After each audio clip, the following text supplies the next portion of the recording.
It's a structure of DNA.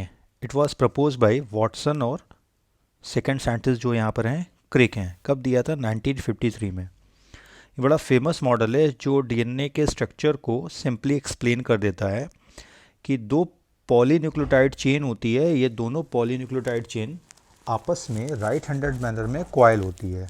ठीक है, दो पॉलीन्यूक्लियोटाइड चेन है, तो ये पहली पॉलीन्यूक्लियोटाइड चेन है और ये सेकंड पॉलीन्यूक्लियोटाइड चेन है। तो दोनों आपस में क्या है? कॉइल है। कॉइल का मतलब जो हेलिक्स का फॉर्मेशन हो रहा है ये राइट हैंडेड मैनर में हो रहा है। ठीक है, कैसे हो रहा है? राइट हैंडेड मैनर में हो रहा है।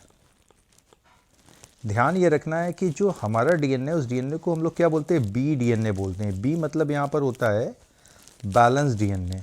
क्या बोलते हैं? Balance DNA, right. तो एक्चुअली स्ट्रक्चर जो एग्जिस्ट करता है सबसे स्टेबल फॉर्म है वो बैलेंस डीएनए। इसके अलावा भी वेरिएंट आपको मिलेंगे, जेड डीएनए, ए डीएनए। तो हम लोग यहाँ पे जो पढ़ रहे हैं, जो मॉडल दिया था वो याद रखना होगा हमेशा, किसके लिए? बी डीएनए के लिए दिया गया था। अब आगे आते हैं। दो चेन है, दोनों चेन आपस में क्या है? राइट हैंडेड फैशन में या राइट हैंडेड मैनर में एक दूसरे के साथ कॉइल करती है। ये क्या करती है? कॉइलिंग हो रही है, कॉइल कर रही है। जो एक हेलिक्स का टर्न है, एक हेलिक्स का टर्न का जो टोटल लेंथ निकल कर आता है, जो उसकी पिच है वो 3.4 नैनोमीटर, या इसको हम लोग लिख सकते हैं 34 एंगस्ट्रॉन। नेक्स्ट जो डायमीटर है, जो पूरा ये डायमीटर यहाँ से यहाँ तक जो ये पूरा डायमीटर है, ये लगभग 2 नैनोमीटर का है, या इसको लिख सकते हैं 20 एंगस्ट्रॉन। नेक्स्ट पॉइंट आते हैं। एक हेलिक्स जो पूरा टर्न, जो एक पूरा टर्न है, इसमें लगभग 10 बेस पेयर मिलेंगे। कितने? 10 बेस पेयर।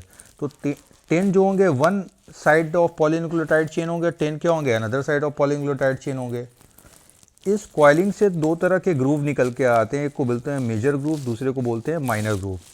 इन दोनों ग्रूव में आपको different types of proteins associated मिलेंगे जो कि इस स्ट्रक्चर को स्टेबलाइज करते हैं। उसके बाद दो बेस के बीच का जो डिस्टेंस है, एडजेसेंट बेस के बीच का जो डिस्टेंस है, वो लगभग 0.34 नैनोमीटर का है। तो इस हिसाब से टोटल बेसेस यहाँ पर कितने मिल जाएंगे? 10 बेस पेयर मिल जाएंगे। तो ये एक सिंपल सा स्ट्रक्चर दिया गया था।